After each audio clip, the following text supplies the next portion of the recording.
speaker. Thank you. Good morning. Good morning. Welcome to this Unitarian Universalist Coastside Community Sunday service. I'm Laurel Frischman, and along with Joanne Rutkowski and Bill Hevlin, we are your worship associates for today. A very warm welcome to those visiting us for the very first time, and to our friends joining us today over Zoom, and welcome back, everyone.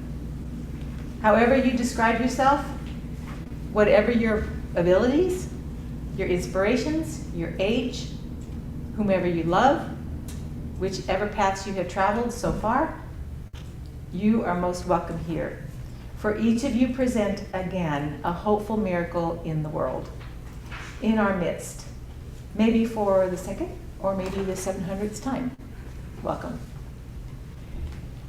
Here we honor that personal flame, which helps you build community, work for social justice, repair the world, and blossom spiritually.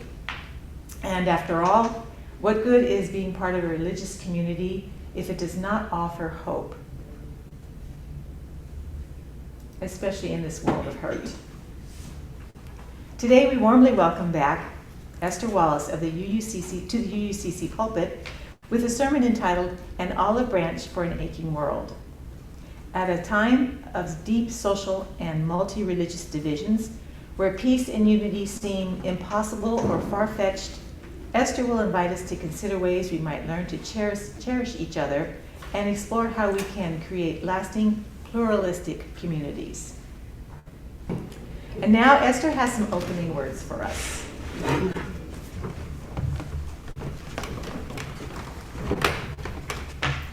Good morning. Good morning. It is so good to be back with you all. It's always a delight to be here. And our opening words this morning are excerpted and adapted from The Art of Gathering by Priya Parker. Why do we gather? We gather to solve problems we can't solve on our own. We gather to celebrate, to mourn, and to mark transitions. We gather to make decisions. We gather because we need one another. We gather to show strength. We gather to honor and acknowledge. We gather to build companies and schools and neighborhoods. We gather to welcome, and we gather to say goodbye. We gather because we need one another. And now I'd like to invite Joanne up to light our chalice.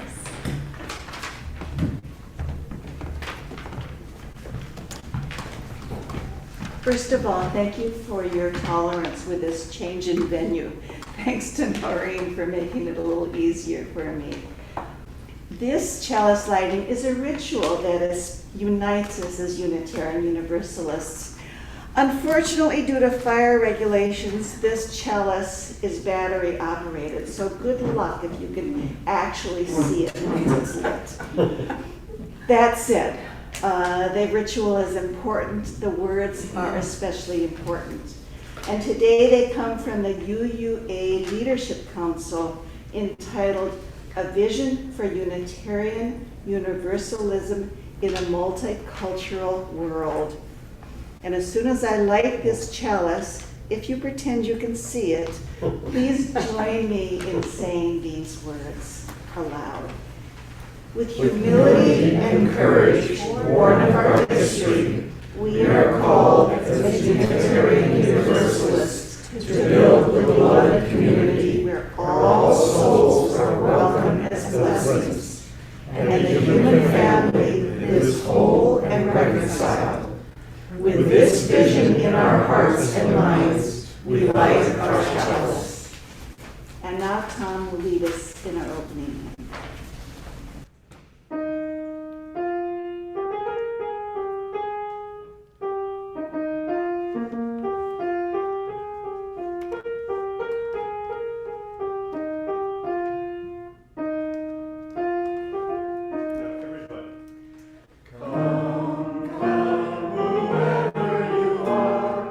Wonderful, lover of thee, heart is so caravan.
now for a reading. This poem is written by poet Naomi Shihab Nye, who was born in America to a Palestinian father and American mother.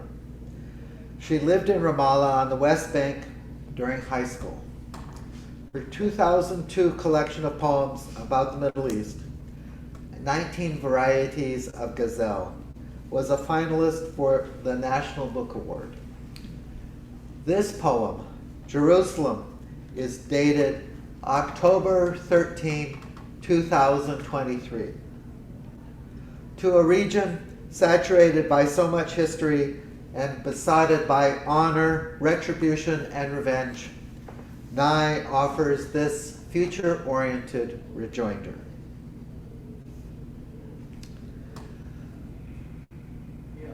I'm not interested in who suffered the most. I'm interested in people getting over it. Once, when my father was a boy, a stone hit him on the head.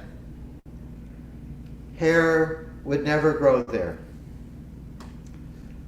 Our fingers found the tender spot and its riddle.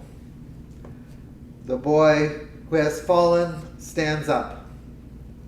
A bucket of pears in his mother's doorway welcomes him home. The pears are not crying. Later, his friend who threw the stone, says he was aiming at a bird. And my father starts growing wings. Each carries a tender spot, something our lives forgot to give us.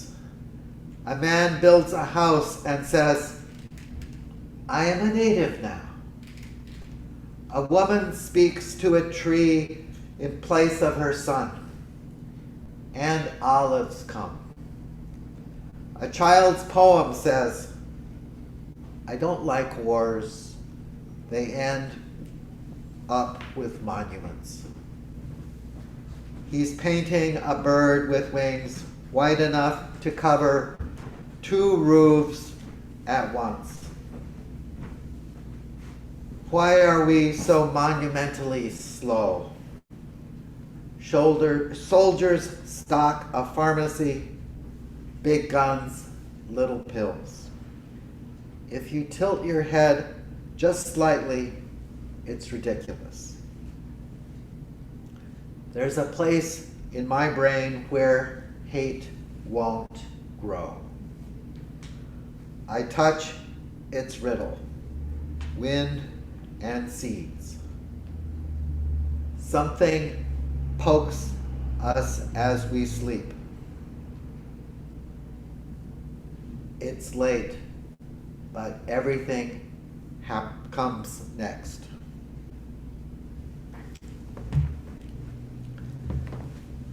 And now Laurel will introduce our guest speaker today. It is my great pleasure to introduce our guest speaker today, Esther Wallace. Esther Wallace works and plays in the realms of meaning making, sacred space, and social justice. Raised Christian, Esther has cherished being invited to profound experience in Buddhist, Taoist, humanist, Muslim, and pagan communities. Concurrently with her UU identity, Esther is a Jewish Unitarian Universalist and a graduate of Star King School of Ministry, and is very interested in the emergent spiritual communities and the intersections of ministry and disability. Welcome, Esther. Thank you so much.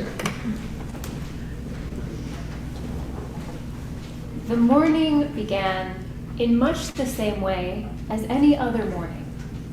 I woke up, ate breakfast, and started my schoolwork. I was homeschooled, which is why I was at our kitchen table, busying myself with a textbook, when my mother came downstairs. Turn on the television, she said. A plane has just crashed into the World Trade Center. We're under attack. I was 11 years old, and my brain could barely parse these sentences. I had no notion of what or where the World Trade Center was, and the idea of us being under attack seemed almost absurd. But I turned on the television, and my mother and I watched the tragedy of that September morning unfold in real time. And I remember sinking into the gravity of the situation, feeling a sense of grief and anger settle in. I remember praying fervently that God would work a miracle and save all of those people. And I also remember feeling at a loss when that miracle didn't come. I grew up in a very religious Christian household, and it so happened that on September 11th, 2001, we had been planning to go to our church to help with some volunteer effort or other. You might think that the events of that day would have been enough to disrupt these plans, but no, we had committed to go to church, and so to church we went. I have equally vivid memories of sitting in the church office, stuffing letters into envelopes and watching the news. As it became clear who took responsibility for the attacks that day, I wrestled with theological concepts that had suddenly become too real. The idea that God was loving and loved all people. The idea that anyone can have a change of heart and turn from harming others to helping heal the world. The idea that I was called to love others the way God loved them, even if they didn't love me. At some point, I voiced some of this to the people in the room, who were my mother, the office staff, and our pastor. I said something to the effect of, "Aren't we called to pray for our enemies? To ask God to change their hearts? If we believe everyone should be saved, shouldn't we pray that these people will be too?" Even at 11 years old, surrounded by a very conservative Christian environment, I was fighting to become a little universalist. But the adults in the room collectively shook their heads. "I can't imagine praying for them," the office administrator said.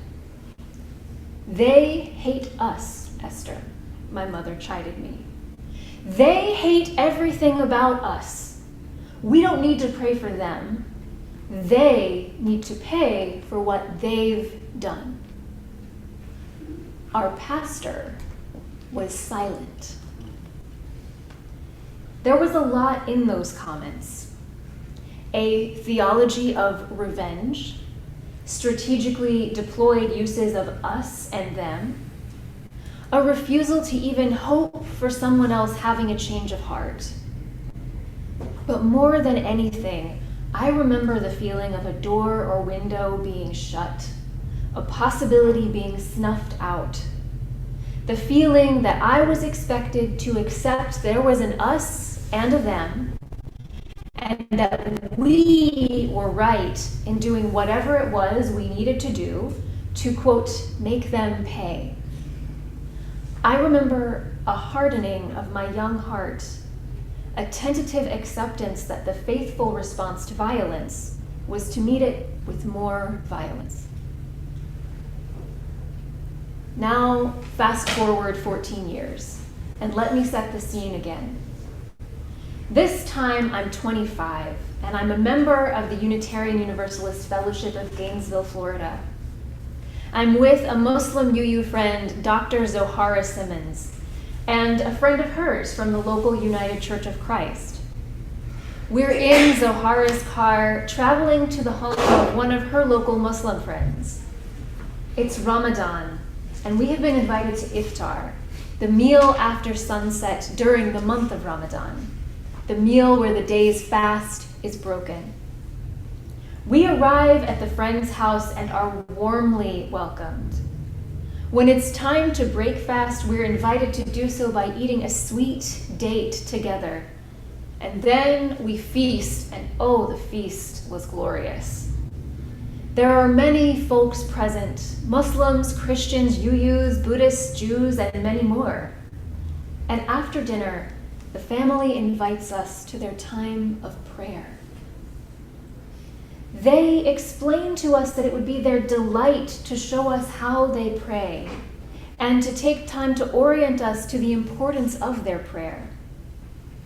And so we watch as our hosts take out their prayer rugs, situate them to face Mecca, and pray.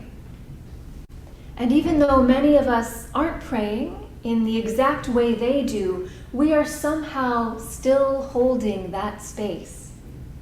We are moved to our own communion with mystery because of our host's vulnerability and hospitality. I leave that evening feeling so welcomed, so connected, curious and alive with possibility. I go home suffused with joy. These are two memories of two very different days, and each stands in stark contrast to the other. The first, for me, is a reminder of the ways that families and religious communities can foster paths to extremism, a testament to the ways in which grief, when mingled with a desire for revenge, can move us to view those who have harmed us, or even just those who are different from us, as not deserving of worth and dignity. The second is an invitation into the world as it could be if we built a truly pluralistic society. It's a window into the connection we can feel and the community we can build when we choose vulnerability and hospitality, when we practice sharing our truths and listening deeply as those truths are shared with us. It's a promise of the worth and dignity we bestow on each other when we cherish the texture and the friction of our differences within a framework of beloved community. In his book, Acts of Faith, the story of an American Muslim, the struggle for the soul of a generation, Eboo Patel writes, quote, "I believe that the 21st century will be shaped by the question of the faith line. On one side of the faith line are the religious totalitarians. Their conviction is that only one interpretation of one religion is a legitimate way of being, believing, and belonging on earth. Everyone else needs to be cowed or converted or condemned or killed. On the other side of the faith line are the religious pluralists, who hold that people believing in different creeds and belonging to different communities need to learn to live together. Religious pluralism is neither mere coexistence nor forced consensus. It is a form of proactive cooperation that affirms the identity of the constituent communities, while emphasizing that the well-being of each and all depends on the health of the whole. It is the belief that the common good is best served when each community has a chance to make its unique contribution." I love the way Patel talks about religious pluralism as neither mere coexistence nor forced consensus, but as a proactive cooperation. I love that he speaks about valuing individual identities in a collective context. And I love that he speaks in terms of action. I believe that religious pluralism can be an olive branch for an aching world. And friends, our world is aching right now. We all know that on October 7th, at least 1,200 Israelis were killed in an attack by Hamas. And since then, more than 15,000 Palestinians have been killed by Israeli bombing and snipers. Of those at least 15,000 people, I have read that another at least 8,000 were children.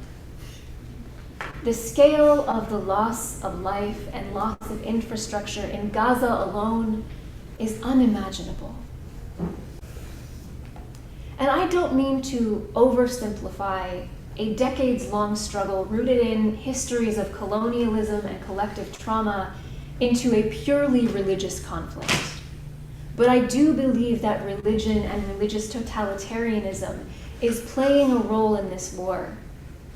Frequently being in Jewish spaces, I know for a fact it's profoundly intertwined with the way many Jewish people have been taught to think about the state of Israel. For me, one of the most enduring images has been the systematic destruction of olive groves on Palestinian land, mostly by Israeli forces. Not just in this escalation, but going back many decades. Olive branches are a symbol of peace, and olive trees take years of careful tending to mature and bear their fruit. Destroying olive groves can destroy generations of work and the livelihood of entire families. And I wonder how early the people who tear up those trees learned that, in the words of my mother, they hate us. They need to pay for what they've done. Did they learn it from school, from synagogue, from their parents? Of course, we can also chart the currents of religious totalitarianism in this country and in many countries. Here, we have only to look to the laws being enacted in too many places, including nationally, to see the political will of those who believe they are right, and everyone else needs to be cowed, converted, condemned, or killed. I wonder how many religious leaders have been silent as they witness people of all ages struggling with questions about how to love their neighbors. And how many people have turned to their faith community for support in navigating the complexities of grief and difference and suffering, and have been told to harden their hearts and hunker down in totalitarian ways of thinking. And what can we do about it? How do we get from this world to the world I glimpsed that night of the Iftar in 2015, a world of beloved community? If we are to extend this olive branch to our aching world, I think there are 3 ways we can begin to practice pluralism and build pluralistic community. The first is to cultivate a willingness to seek out those who are different from us and really sit with the shapes and textures of our differences. This may require being present with some amount of discomfort, because the truth is, other people will think, pray, and act in ways that surprise and unsettle us. In being present with difference and discomfort, I don't mean to imply that anything goes. Obviously, if someone's values are rooted in doing harm, we don't need to condone or go along with that. But we also need to be willing to question our own assumptions, open to new ways of understanding the world, and to share vulnerability with those who are very different from us. And when I say we need to seek out those who are different from us, I don't just mean, I'll find that person at church who I'm not too sure about and just have a conversation with them, though that is truly a great place to start. I also mean going beyond this space into our wider communities and intentionally building relationships with folks we wouldn't ordinarily have close contact with. The second aspect of pluralistic practice I want to highlight is a willingness to listen deeply. This goes hand in hand with being present to difference and discomfort. In order to begin to question our own assumptions and open to new ways of understanding, we need to really listen to what others are saying. This means extending loving kindness and compassion to ourselves and others, holding our conversations like we would hold a precious gem or a small baby. It may mean remaining present and grounded in our breath and bodies when someone says something that makes us uncomfortable. It may mean asking open-ended questions or saying, "Can you help me understand what you mean by that?" It may mean suspending judgment, at least for a little while. And it may also mean being delighted by learning something new, or being surprised by an aspect of someone's tradition or practice that really resonates for you. The final aspect of pluralistic practice I want to offer us today is a willingness to act. I was recently reading some musings of one of my favorite organizers, Mariam Kaba, whose work I have quoted to you before. She was talking about the difference between caring and acting. And she noted that while many people care deeply about certain issues, there is too often a gap between that caring and turning care into action. Similarly, Edie Patel writes that, quote, "Pluralism is not a default position, an autopilot mode. Pluralism is an intentional commitment that is imprinted through action. It requires deliberate engagement with difference, outspoken loyalty to others, and proactive protection in the breach. You have to choose to step off the faith line onto the side of pluralism. And then you have to make your voice heard."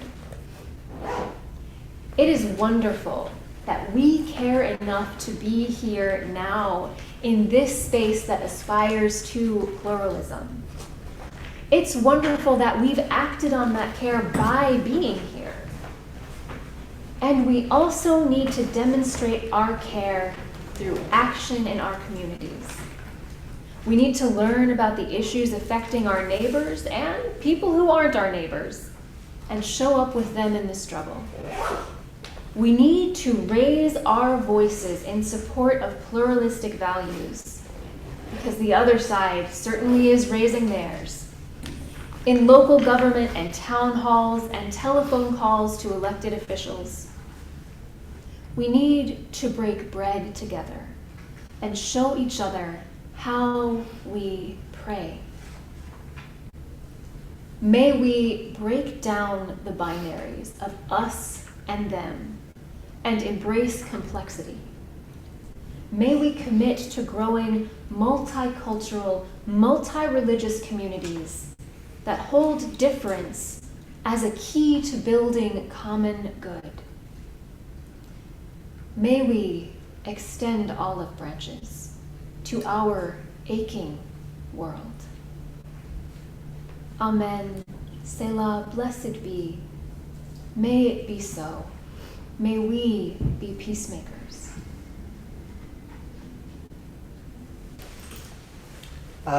Thank you all for attending this service today, and I especially want to thank those of you that participated in our sermon sharing interlude. Thank you. And most especially I want to turn to Esther and thank you for your words, for which my heart fell into rhythm with today. Like hearing the sounds of rain fall upon a world seemingly seeking only dust, giving us permission to grieve and to awake from grieving. In such a world of ache, in a world short on hope, we can find solace by coming together, to find slivers of hope, symbols of peace, warmth of community, and the willingness to change that which we can change. And when we donate to this community, you strengthen this community help bind it and us together, become another guide to everything that happens next. That's what hope is like. As Naomi Shihab Nye says, it's late, but everything comes next. It's late, but everything comes next. To donate by check, those instructions are in the order of service. The main thing is to make out the check to UUSM, the UUs of San Mateo, noting UUCC in the memo field. And I'll be putting a link into the chat very shortly. And as you express hope by uncapping your pens and opening your checkbooks, let's take a moment to hear Vera play the beautiful guitar arrangement by composer Domenica Scarlatti, Sonata in A major.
Vera, thank you for the beautiful music. It was such fun to sit in a front row seat where I could see the intricate chords that you were making. It's a lot of difficult chords there. It's really fun to see. And now it's time to extinguish our chalice flame. Remember, you can see it. And now you can't. Join me, please, in reading these chalice extinguishing words by Reverend Maureen Hilleran called Daring Vision.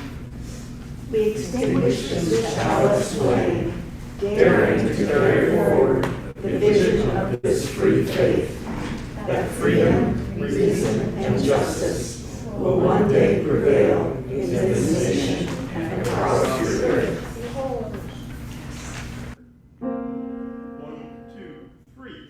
Break not the circle of the healing love, where we will grow forgiven and forgiving.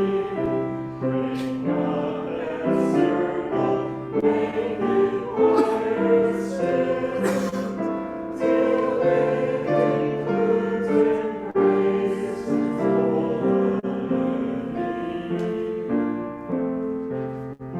Come wonder at this love that comes to life, where words of freedom are with you unspoken, and evil keep no score of wrong and guilt, but will that human bond remain unspoken. Join in the movement of the love that frees, till people of whatever race or nation will truly believe and self-define their faith. Sing eye to eye with laughter and elation. Thank you for singing. And now, for some closing words from Esther. This is called Dua for Integrity, and it's by Gayatri Sethi from her book Unbelonging. May my life be a testimony. May integrity guide me to be vigilant in ensuring that my thoughts, words, and deeds align truthfully and truly.